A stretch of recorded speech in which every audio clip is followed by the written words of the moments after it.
Like, what store-bought hamburger bun are you gonna sit in your kitchen and eat without something on it? Normally the bun serves to be a vessel. This is delicious by itself, so you know this is gonna level up whatever hamburger you put together. Sloppy Joes, whatever you're making. This recipe begins in the morning with making your sweet starter. You're gonna mix together 45 grams of water, 20 grams of sourdough starter, 20 grams of honey. Give that a good mix so everything is well combined, and then you'll add 60 grams of flour. You can use all-purpose or bread flour for this sweet starter. This is a thicker starter because there's a little bit more flour than water, but I wouldn't consider it like a stiff starter. It's not like you have to get this one out and knead it for all the ingredients to come together. Just give it a really good mix. And we're gonna let that ferment on the counter until the evening. I also like to make the Tangzhong at the same time here. It's 315 grams of milk and 63 grams of flour. Again, all-purpose or bread flour is just fine.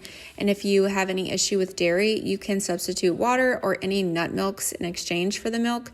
Lots of recipe testers have tested that in other recipes I've done with no issue. We just microwave this in 30-second intervals, stirring really well between each interval until it thickens and hits about 150 degrees Fahrenheit or 65 degrees Celsius. And if you're not a fan of the microwave, you can also do this on the stovetop over medium heat, just whisk constantly. Here we are in the evening, right before bed. We're gonna mix our dough together. In a stand mixer bowl, you're gonna add 80 grams of milk, 50 grams of honey, 80 grams of avocado oil. You can also sub this out for a different neutral oil or even some melted butter.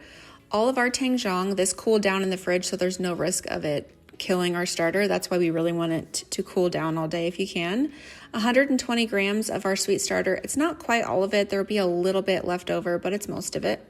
And 560 grams of flour. Again, all-purpose or bread flour works in this recipe. I think it's a little bit better with all-purpose flour, but all I had was bread flour and it still came out great. And then 12 grams of salt. We're gonna mix this in our stand mixer until our dough comes together and starts showing signs of strength. You can take this to a window pane if you want, but I find just a smooth, well-incorporated dough is also just fine. Here in the morning, our dough has risen, it's gotten puffier. We're going to divide this into 12 hamburger buns that are about 100 grams each. You can modify the size of the buns depending on if you want sliders or massive buns, but 100 grams is like a regular, typical size hamburger bun. To roll the buns, I kind of do like a book fold many times, kind of pinching the dough into itself so that it creates a ball, and then I pinch those seams together at the bottom. And because this is a stiffer dough, I find that turning it over and kind of making a claw shape with my hand and just rolling it on the surface helps to get surface tension. A bench scraper is a little bit harder to do with this dough because it's just a bit of a stiffer dough.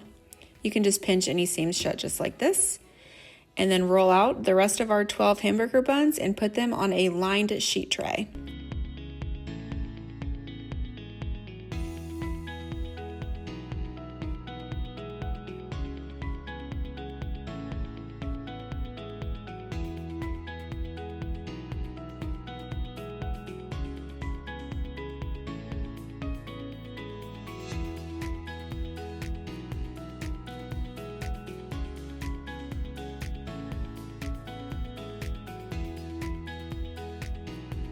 And these will do a second rise on the counter until they're larger, puffy to the touch, and you might even see some bubbles under the surface. These have been proofing for 4.5-ish hours since this morning. This is what they look like. There's our buns. Oop. They're really puffy to the touch. If you lightly tap the top, they feel aerated, and they're about double in size from earlier. So I'm gonna do half of these with an egg wash, which is just 1 beaten egg and about a teaspoon of water. And these are gonna have more of a hard, darker exterior. And then I'll do half of them with melted butter. And that's gonna create a really soft exterior, most similar to what you would buy at the grocery store. Completely dependent on what your preference is. You can do half and half if you want to try out both and see what you prefer. Either one's fine, just a little bit different texture on the outside. Ugh. Gosh dang it. And then we'll do half with the melted butter.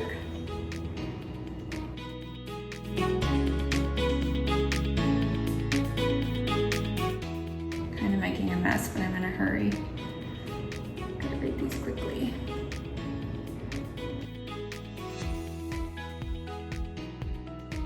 And for all of these, to make them look like proper hamburger buns, we're gonna top them with some sesame seeds. Just a light sprinkling. Ow, that's hurting me. Do it over here. The higher up you sprinkle them from, the more evenly they'll coat your buns. Kind of skirt it up over there. Okay. And this is optional. So, here's what they look like. I'm gonna stick this in the oven for 20-25 minutes, and we're just looking for an internal temperature of about 200 degrees Fahrenheit. So, here we go.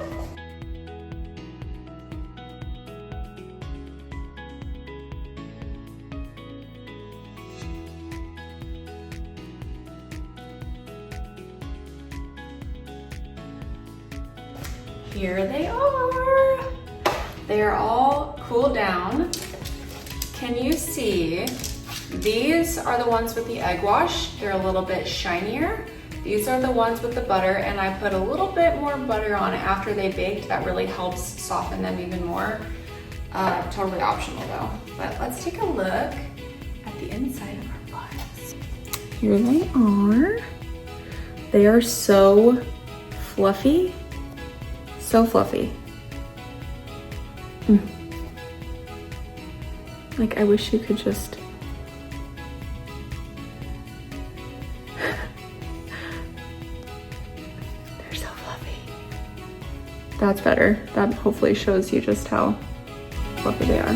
Feels weird to just eat a hamburger bun without hamburger in it, but let's try it.